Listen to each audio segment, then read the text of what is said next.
good morning, good afternoon, or good evening. Whenever you are, welcome to Two Men with a Mic. Let's start off this show with our movie review because I actually really enjoyed the movie and it reminds me of a lot of our childhood.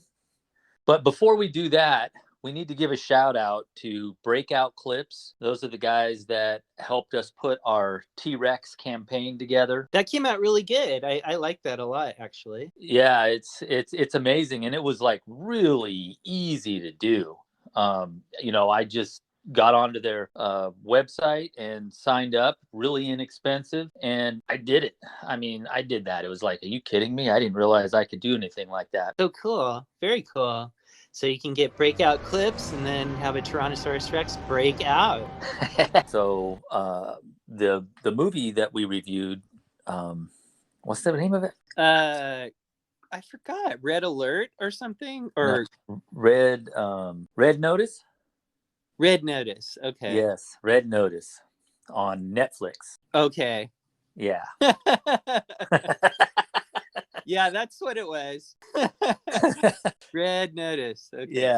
Yeah, and it is on Netflix, and it's got Dwayne the Rock dude and Wonder Woman's in it. Wonder Woman, and she did her Wonder Woman stuff, and then it's got that other guy that I like, Ryan Reynolds. There you go, Ryan Reynolds. All right, Mike, why don't you give us your input on this Red Notice? Okay, my review of this film is: first, Gal Gadot wore a tight blouse with a tight skirt.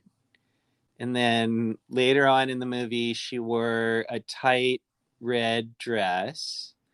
And then the reason I'm feeling kind of down on the film is that at the ending of the movie, she wore a swimsuit, but within like 20 seconds, she wrapped a towel around her waist. So I don't feel like this is art, you know.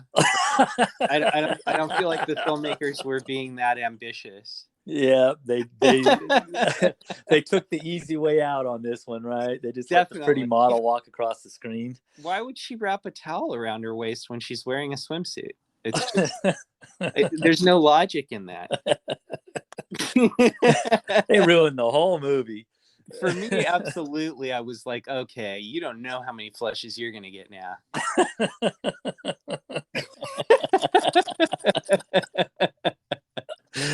What about the fight scene? She was pretty good in that too. In the safe. Okay. So I don't want to sound mean, but I am a film school graduate, and I do enjoy like difficult films. I mean, I shouldn't call them difficult, but they're more heady. I like art films. I like really challenging films.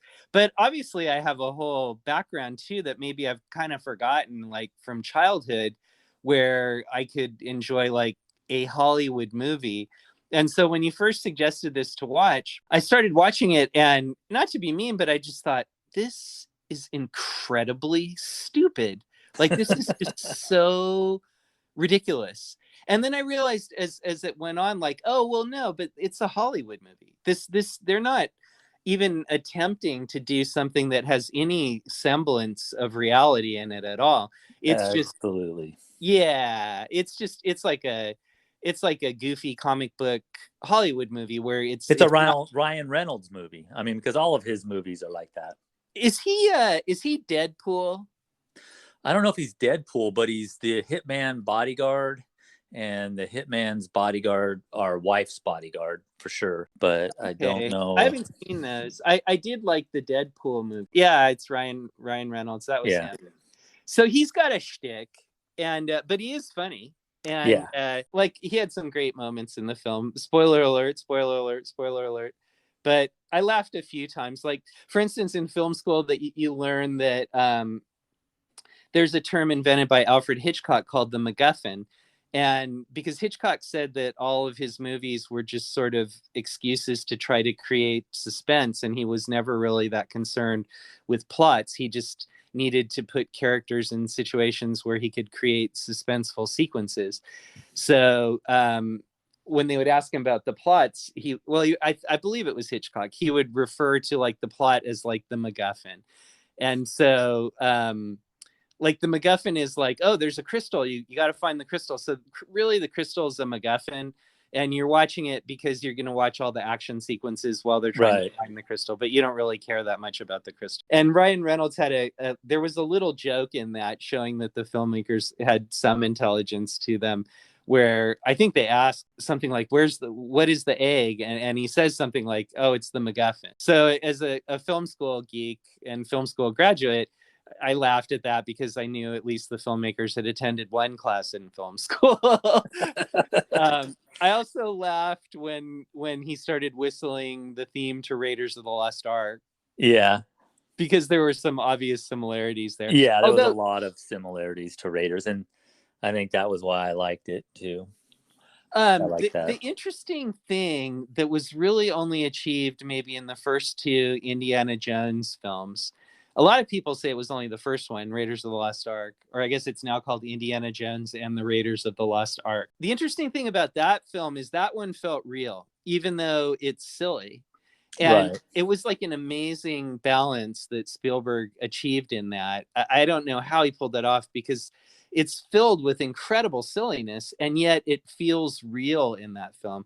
So, and then, you know, by Indiana Jones and the Last Crusade and Kingdom of the Crystal Skull, which probably should never be mentioned to anyone ever, by then it was only silly. Like, he'd lost whatever flair he had going that made him bring a sense of realism to the first film. It was gone later. I don't even think he could recreate it. So it's a difficult thing to do when you're doing something completely silly, to have it come across as being real. And for me, it was only in this film, it was only that I adjusted to the fact that it's silly, that I started to have fun with it. But for me, there was absolutely no sense of realism in any of it, you know? Yeah. That said, for a silly Hollywood movie, basically I had fun once I adjusted to the fact that it's totally silly, and then it reminded me that I forgot about silly Hollywood movies. And the only kind of like nagging thought I had, I don't know if it's really worrisome, because we watched a lot of silly Hollywood movies that really inspired us, but I was thinking, if you were watching this when you were 11, like when you and I watched a movie like that when we were 11, you would think that's real. Right. So I don't know if 11-year-old kids these days are more sophisticated than we were, but I wonder if they're like, you know, 11-year-old kids watching that thinking that's real. Yeah. And thinking like, oh, I'm going to be, you know, like an FBI agent, because look, that's so cool how they do that, you know? Yeah. Well, you know, I enjoyed it kind of like you, right? I mean, once I saw the opening and stuff, I was like, okay, well, this is strictly a lower budget entertainment type movie.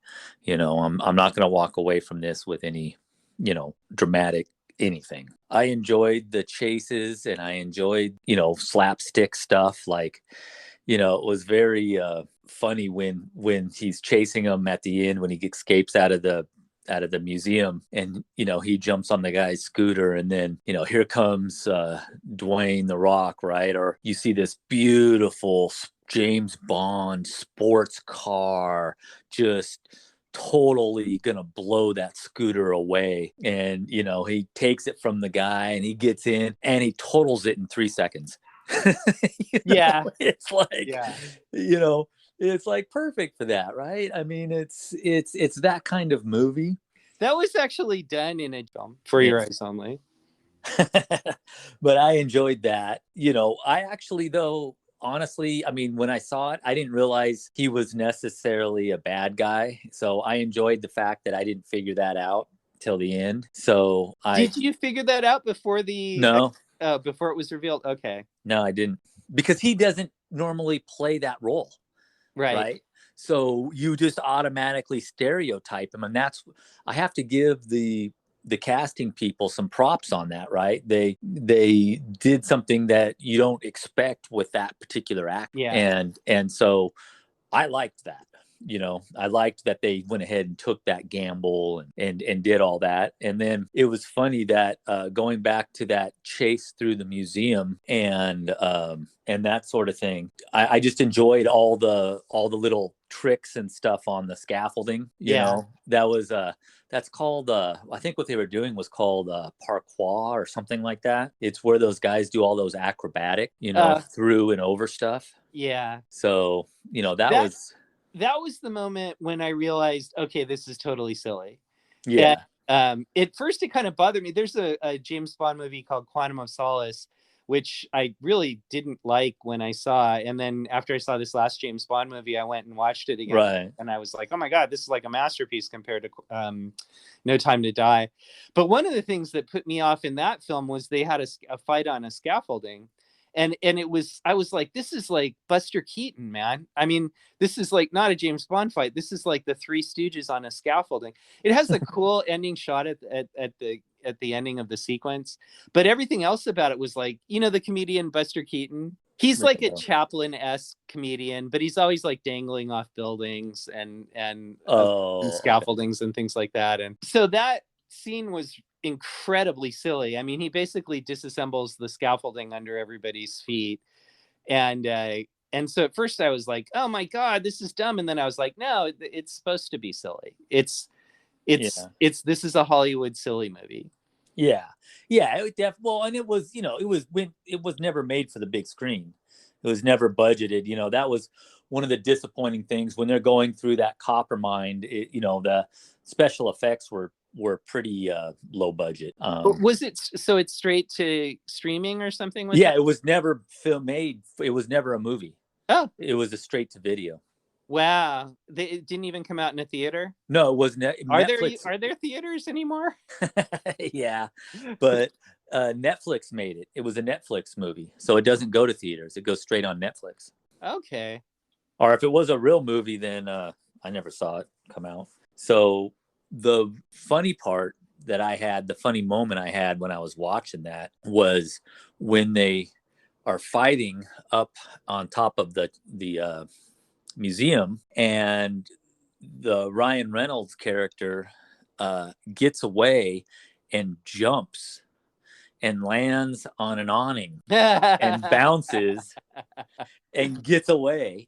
And then right after that, The Rock jumps and goes right through it. And I just started busting up. I was like, oh my God, they stole that from us, because that's exactly what Mike did. That's actually a nice segue into the stories that we're going to tell today. Yeah, and it was so funny because I stopped it and rewinded it. I made everybody in the house come watch. And, and I said, look, I want to show you what Mike wanted to happen and then what really happened that night at my mom's house. Yeah. and I played it and I said, see, Ryan Reynolds, see how he hit it? And he just bounced off and kept going. And I said, now watch. And then The Rock goes and he goes right through it and lands on the ground. All right. Well, let's wrap up the movie review and then we'll go to the story. Do you anything else you want to say about it though? No, well, I just want to say that I enjoyed it for a Netflix movie that, basically cost nothing to watch, and a night of entertainment. I enjoyed the ending. Right, the ending made total sense. It didn't leave you questioning anything, so they actually scored some points for the ending. Yeah, why were they going to the Vatican? Were they going to the Vatican because they froze all their money? So they were all bad at the Vatican, guys. Or is that for like Red Notice too? Yeah, they were all bad guys, but they were all good bad guys, and so they had tricked him into getting everything and getting all the money. Interpol lady, so she froze all their money, so neither one of them had any money, so the only thing they could do at the end is work together for a big score, and he happened to have the big score. So it was entertaining. It totally set it up for another movie. Yeah, but they don't say what they're going after in the Vatican, right? No, they didn't go that deep. Okay. Yeah.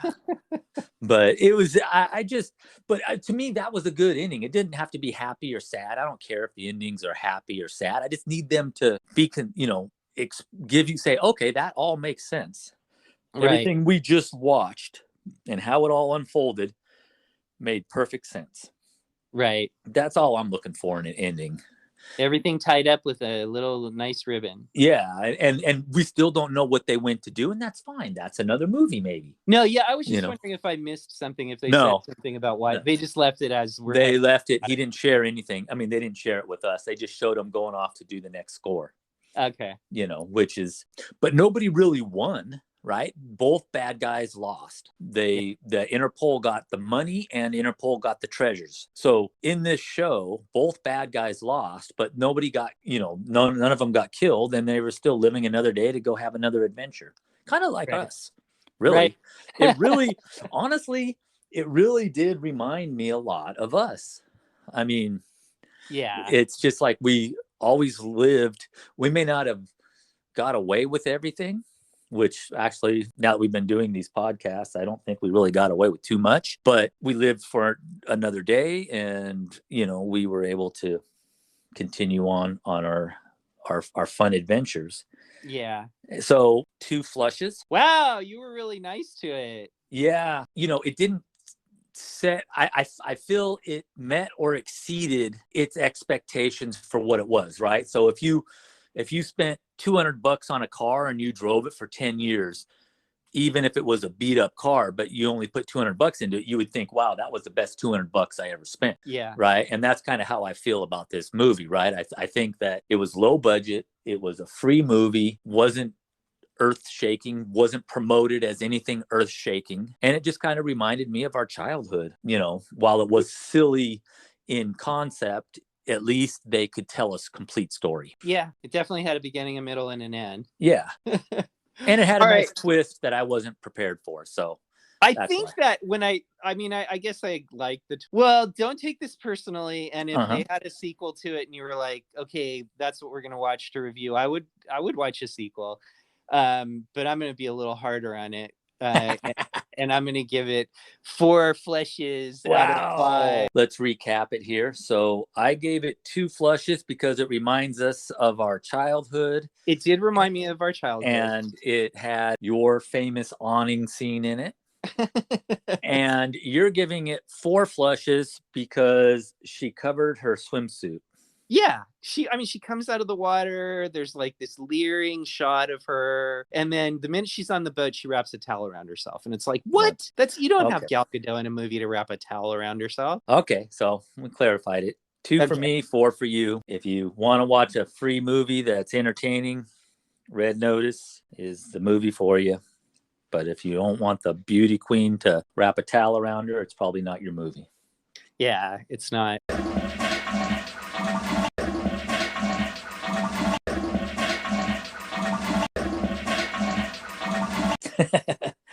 Okay, so that put her in a swimsuit and then wrap a towel around her within it was more like 10 seconds. Anyway, I'm traumatized by that. How does this movie relate to our lives? Well, it does I flashed back, like I was thinking about it too, like, oh my God, when we were 11, Mitch and I would have been watching this movie and we would have been going out and trying to duplicate the action ourselves in our own lives. And we also would have thought that it was real. Yeah, well, yeah, I know that to be factual because there was one time where my parents went somewhere. So you had a beautiful house. Yeah. Your parents had an opulent, beautiful house, really big. Yeah. And it was like I had said in the other episodes, we had moved.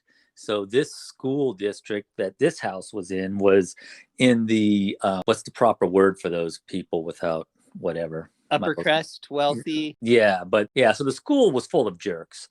And so I was never going to go there because the school you and I went to for high school was not the wealthy high school. We were the school on the other side of the tracks. Right. There was a famous rivalry between our high school and the high school that was in the house in the same neighborhood with your parents' lovely opulent home. Yes. And they had a terrible reputation for being snobs and being Yes. jerks. In fact, I remember when you first moved into that neighborhood, some of the neighbors came out and tried to harass us, some of the high school kids who were our same age. Yeah. It only happened like once or twice, and then everybody like calmed down. But it was totally the rivalry between the snob school and our school, which was like, I don't know what to compare it to, but we were the salt of the earth, man. Yeah, we were not the upper crust. I mean, I got beat up by a Mexican gang member. So, yeah, We did. We had gangs, and our school was actually right borderline. Like gangland begins after this street, and then above that street was like middle class, which is like right, because of where the I was. college. Yeah. Yeah, so we got everybody from gangland and then middle class kids in that school. And then the other school that you were talking about in your parents' wealthy neighborhood was like all rich snobs. Yeah, they all drove Beamers Yeah, and stuff to high school. Yeah, while we were driving the Volkswagen Bug. Yeah. Refurbished after it had burned up. Yeah. Didn't even repaint it because we didn't have the money. Just Well, I had was scorch even marks driving- coming out the back of the engine. Yeah. And then my dad had an old Volkswagen Bug, and he Yes. started let me drive it to school and I remember actually smashing it up on campus. That was actually sort of funny. This is maybe off topic, but I got in trouble at school as usual, and so they made me come to school on the weekend to work with the janitor, and I drove my dad's red Volkswagen there, and then to make it easier, and because I was wild, I started driving it all around on the campus, because like none of the administration was there to stop me, and the janitor guy was really cool. And so I think he told me to go like pick up trash from different places, so I just took my car and I was like driving it all across the grass and driving it like all these places you weren't supposed to. And there was this hallway that was right outside like the dean of discipline's office. Oh, I remember that. Yeah, and I thought I bet this bug can make it through that. And I drove it in, and it didn't. It didn't fit, and so the fender like smashed into the wall, and it got stuck there.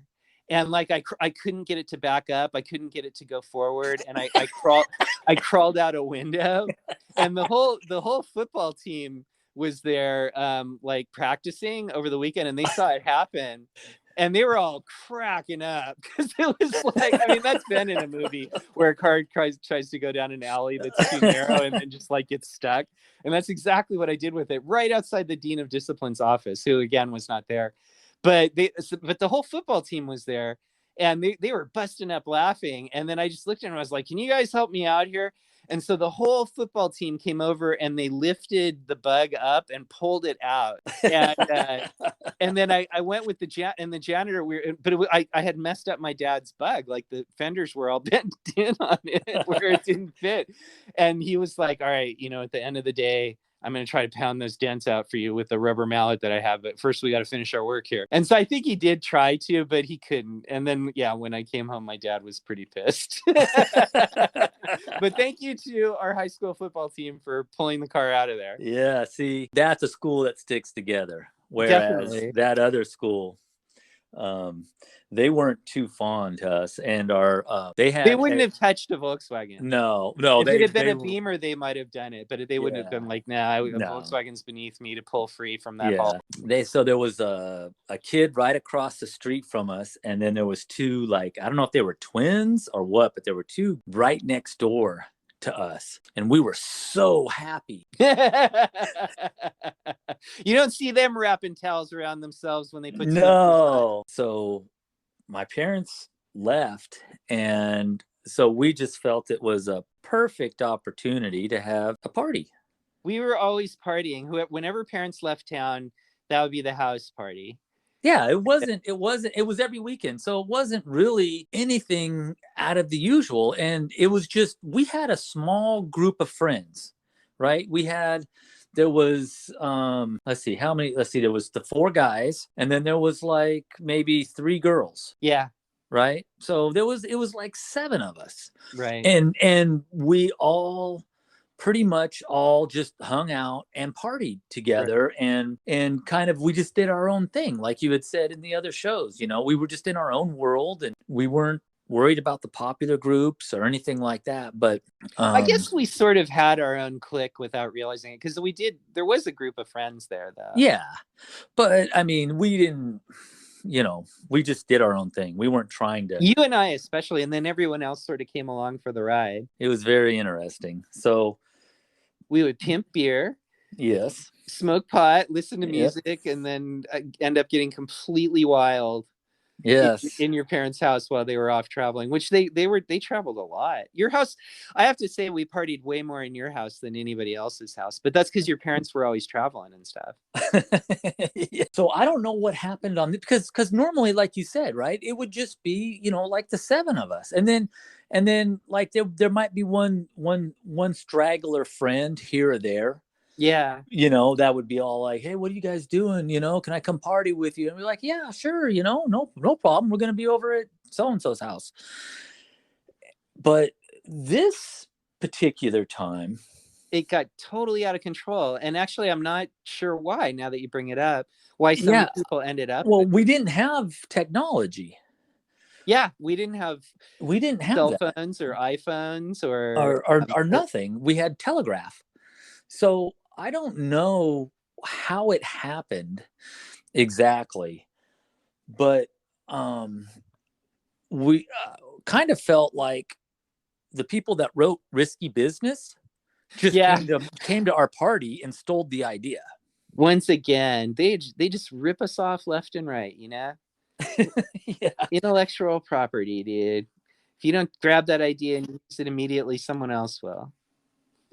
Yep, every time, right? It's an idea floating out there, and if you don't do it, someone else will. Yeah, it's the law of parallel ideas. Yeah. But it was like the ending of Risky Business, that party, and it wasn't supposed to be. It was just supposed to be our usual little group. Yeah. For some reason, like, I don't know, how many people do you think were there? Honestly, I have no idea. It was, there were people there. It was truly a party where there are people in the house that you do not know. Yeah.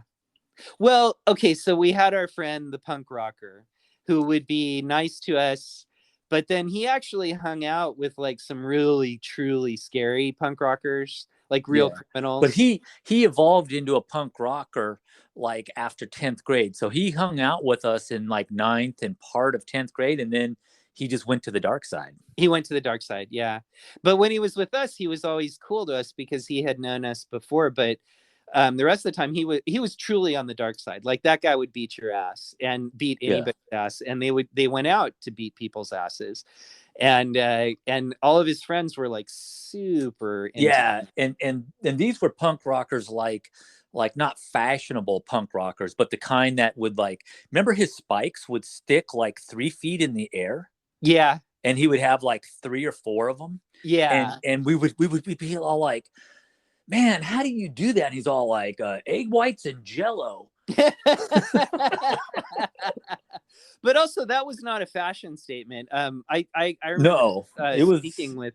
We had another friend who was kind of less of a friend. He ended up being more of a friend to you later on because he tried to go into the screen printing business. Like, he got his act together. But he sat me down one night in his room and like gave me like the whole punk rock credo, or like the punk rock philosophy, because there was like a hardcore philosophy to it, and it was very political. It was supposed to be like a revolutionary movement. Like, it was supposed to be a revolt. And then there, from that came a lot of lightweight punk rock and a lot of lightweight punk rockers and a lot of people who just dressed punk rock as a fashion statement.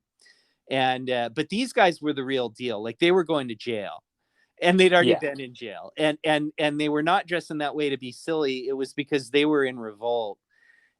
But they were very, very sincere about it. I remember being very impressed with that because I actually like a lot of punk, but at the time I didn't dislike it, but it didn't really grab me. But after that night, when our friend's friend, the punk rocker, like gave me the whole ethos or whatever on what punk rock was really supposed to be, I was actually pretty impressed. But anyway, I think one of the reasons that house party got so out of hand is that our friend, the punk rocker, brought a bunch of his punk rock friends. Yeah, but I mean, but that doesn't explain the volume of people. I mean, that was like a I don't know the square footage, but you know, probably at least 5,000 square foot house, Yeah, it was a big place. and it was full of people. It was, and I It didn't was know totally full of anybody. people. Well, except you guys, but I didn't know there were so many Oh, I didn't strange know faces in there. anybody, Yeah, and I and I guess lived there. we were both so Yeah, I guess we were both so wasted too. Like it's hard for us even now to track like why those people started coming and how it got so big. Yeah, because one of the things I did notice and I do remember is that some of the neighbor kids and some of the poly people were there too. Were they? They Yeah, probably just drifted in it because it was so out of control. yeah. It was. I mean, it. I guess when we grew up, By the way, times now were that you've different. given the name away, Polly was the snobby. Yeah, We're trying to yeah, speak in vague terms to protect the innocent. yeah. But The well, names have not been changed. yeah. Actually, they're not that innocent, but we're protecting them anyway. Yeah, screw them all. Let them burn. So we had snob kids in there. Yeah. And well, that I was just going to say it's very interesting just thinking about the times and stuff now, because why nobody called the cops is beyond me, but I think it was because it was a snob neighborhood and they just didn't want the cops or the problems on, because that didn't happen. Those things shouldn't happen. Right, it was the street. That was the street. Don't want to lower property values, huh? Yeah. No, that was the street. It was like all the houses are kind of nice there, but that street in particular was the super wealthy homes. Yeah, and but yeah, it got a little bit out of control that night. Completely out of control. And it really was a fun party. There was so many things that happened. Yeah.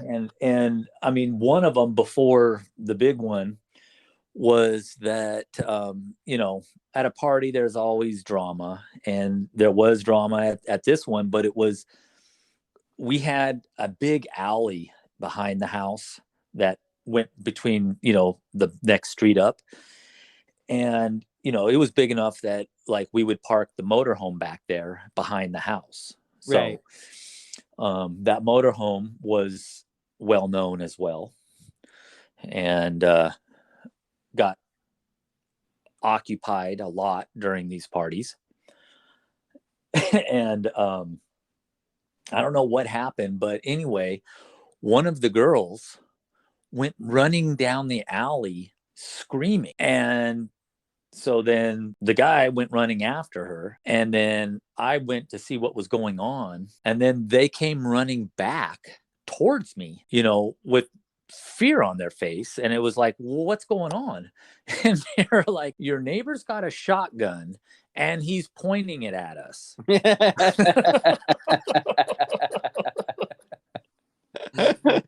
And I was all like, what? No way. Let's go check it out. So we, like idiot, went back down there, and he was all pissed off, but he didn't call the cops either. He just politely explained that he's surprised that we're upset because from his side, what he heard was some girl running down the alley screaming bloody murder. So he went out with his shotgun to find out exactly what was going on. Right. But, yeah, it was over the top, dude. Yeah. Totally over the top. And then you were hammered. Utterly hammered. Utterly hammered. Now I remember, so my bedroom was upstairs and I had two windows, one that opened right up to those girls and next door to us, and then the other one to the street. Before we get to this, because this is my greatest shame, so it's gonna take a lot of emotional wherewithal to get through it. I would also like to add that in that bedroom, your poodle Rusty defended me. Yes, that's right, Rusty. So you were hammered on the bed, and Tony was there, and you gave his name away. Oh, well, I didn't give his last name away, but the punk rocker, Right. and he came back upstairs with his friends, and then he was gonna be a Well, punk rocker. yeah, he was gone. He was like completely trashed, and so was I. And I think what it might have encouraged him to behave that way, because again, normally I actually love that guy, and I feel kind of bad because we did sort of drift apart, and then he became a punk rocker and went to the dark side. But I've always felt bad about us drifting apart because I really did care for him deeply as a friend. So it may have been that all his like truly hardcore criminal friends were there, or just he was that wasted. But I don't know why, but he wanted to fight me. He wanted to beat me up. And I was laying on the bed and I could barely move. And he was staggering. Like he was just all over the place, like bleary-eyed, red face, flushed, and I don't think he really knew what was going on, but for whatever reason, he did want to beat me up. But I was laying on the bed with your poodle, Rusty, this little toy poodle who was like the bravest dog in the world.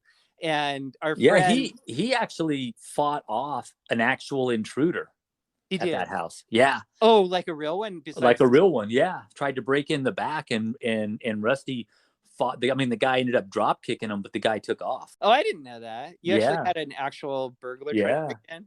Wow. Rusty was fearless, that dog. He had no fear in him at all. And our friend, the punk rocker, was leaning over me on the bed, preparing to just start bludgeoning me. And Rusty bit him. Yeah. And he, Straight out of Alien. Straight yeah. out of Alien. He just like rose up from your chest and just like, wow.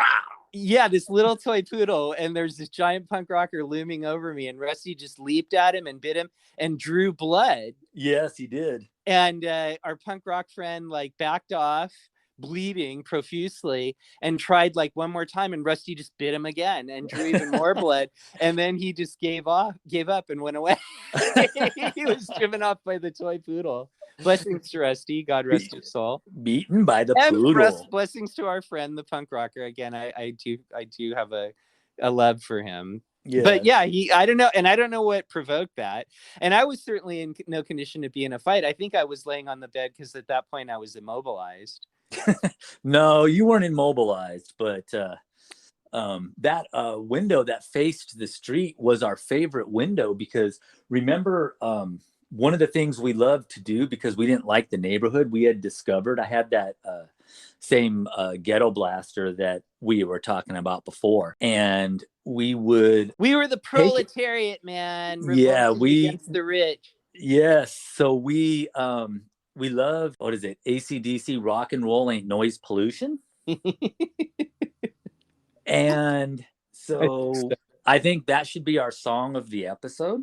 Okay, sounds good. So yeah, AC/DC, rock and roll ain't noise pollution. And we would play that. And if we turned it at just the right angle out that window, it would echo off the houses. That's right.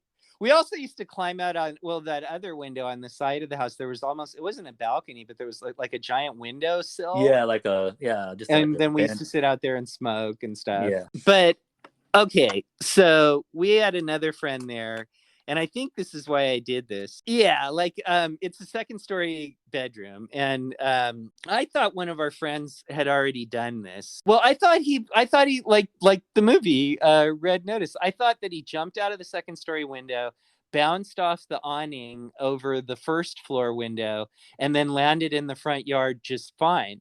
And so, being completely drunk, I instantly followed him and jumped out of the second story window and fell down onto the awning and then just tore right through it. Like just plop on the ground. Yeah, you went right through it. I did, and that was not my intention. But then to just maximize my stupidity in the situation, I went up because I thought, well, that's not right. Maybe I didn't hit it right. Like if I have to hit it at the right angle. And so I went back up to the Well, second yeah, story. like it wasn't fair because it worked for him, but it didn't work for you. Pretty much, yeah. And so I went, but rather than thinking, oh my God, I have caused damage to this home, I just tore through that awning, I should stop. Instead, I was like, wait a minute, this can work. And I And went there's back. more awnings on the house. Yeah, there were more awnings on the house. So I went back up to the second story window again and jumped off into the other awning, thinking that if I just hit it right, I would bounce off it and land on the front lawn. And then I tore through that one too. So you see, Red Notice ripped us off, and that stunt doesn't work in real life, proving that was a silly Hollywood. Yeah, because I was just a kid. Well, I don't know, what were we, like 15 or something then? Probably. Yeah. Yeah. You know what's funny though? I mean, the whole thing is funny now, but was so at this point of the party, we had 2 busted awnings. Yeah. And people everywhere. And we already had a shotgun drawn on us in the alley. Right. Still no police. The punk rockers were bleeding from the poodle. The punk rockers got their ass kicked by a poodle. And so, it's like it's past midnight, right? So people left probably to that end the party where people like, oh, wait a minute. Or did they, like, when did they go? I don't know, but I know that the next morning we woke up with on the floor bleeding. Foot. Yeah. I had a big chunk of glass in my foot, and I had passed out, and then you guys did surgery on me when I was asleep, but it was like drunken surgery. So like there was just a big gash in my foot and then a puddle of dried blood around me on the tile. And then later on you were like, oh yeah, you stepped on like a big chunk of broken glass, and we took it out of your foot last night. And then we all passed out. And then, yeah, I believe I was so wasted that it took me 3 days to sober up. And at that point, between still being wasted and having a huge gash in my foot, I couldn't walk. But your parents were coming home. Well, yeah, that was the thing. So the parents were due home like in like 3 hours, and we hadn't even cleaned up yet. Yeah. So it was totally like risky business at the last second. Everybody's running around trying to clean everything up. And it was really silly to even bother. I mean, I guess it was great that, everybody did their part to clean up. I remember you guys filling trash bags with. Yeah. But like in the process of cleaning up, right? Our friends, everyone's still kind of a little bit drunk. So they had a tennis ball and we had a stairs. And then at the halfway point of the stairs where the landing turned around was a whole wall of windows. So they got into a bean out contest, and they threw the tennis ball through the window. Insult to injury. Oh, it was just like, oh my God, they're going to be here in like 3 hours. And at that point, I had forgotten about the front. So we're running around cleaning up. Now I'm looking at this broken window. I'm like, okay, well, I can just, it just broke, right? It's just a little window. It just I leaned against it. It broke. No big deal. That's an easy deal. It wasn't a bean out with the tennis ball being thrown through the window. Yeah. There weren't, numerous number of people here. So we get the place cleaned up. We get you rolled onto you had to make a stretcher a stretcher. Yeah. And we haul you out to someone's car. Because normally I would have hid out in your house because I was too wasted still to even go home and injured. And so, yeah, you guys made a stretcher out of blankets. And then I believe our other friend's parents were going to be gone. And so he said, you can come to my house. So you guys put me in a stretcher of blankets, carried me out of the house, put me in the back of his parents' station wagon, which he'd stolen. And then he drove me to his house. And then he put me in like the space between his bed and the wall that you couldn't really see from the door to his room. And I laid there on the floor, just out of it for 3 days and nights. And when his mom came home, if she did peek into the bedroom, I would just lay really flat and not make a sound. And she had no idea that I was there for 3 days sobering up. Well, while that was happening, so when we carried you out to the car and turned around and looked at the house, there was like 2 awnings that were just totally destroyed. Right. I mean, the frames were there, but I mean, they were just totally destroyed. Oh, and then you told me later that the friend I thought who had successfully done that before me actually didn't land in the awning. He just jumped out of the second story window and hit the lawn. Yes. Yeah. He never went for the awning. It didn't even occur to him. I am so sorry about that. But at that point, when I turned around, it was like, there is absolutely no way to get away with this. Right. Because my parents would notice if there was no awnings on the house. There were awnings on the home when they left. So when they come home, and if there's no awnings, and at this point, we're like T-minus 30 minutes. Just like Risky Business. The parents were driving home, I think. They cut back and forth between that. Yeah. And so at that point, I was defeated. There was really nothing I could do. Everybody had whisked you away, and everybody was gone. They did clean the house, though, because I remember the house was clean. Yeah. The house was totally clean. Yeah. Blood was cleaned up. The guy had unloaded his shotgun. He was just the shotgun was put back in the cabinet down the street. My parents came home. There was no hiding it. Yeah, and what did you do? What did you say to them? I didn't have to say anything, because as soon as did you just say Mike did it? as soon as my parents pulled in the driveway, the neighbors were at their door. To be continued. Check out next week's episode of Two Men with a Mic, where we find out what happened when Mom came home.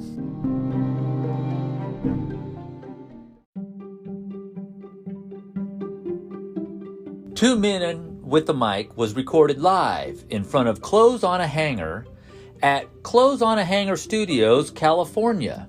You can reach out to them on Instagram at the number 2 Men with a Mic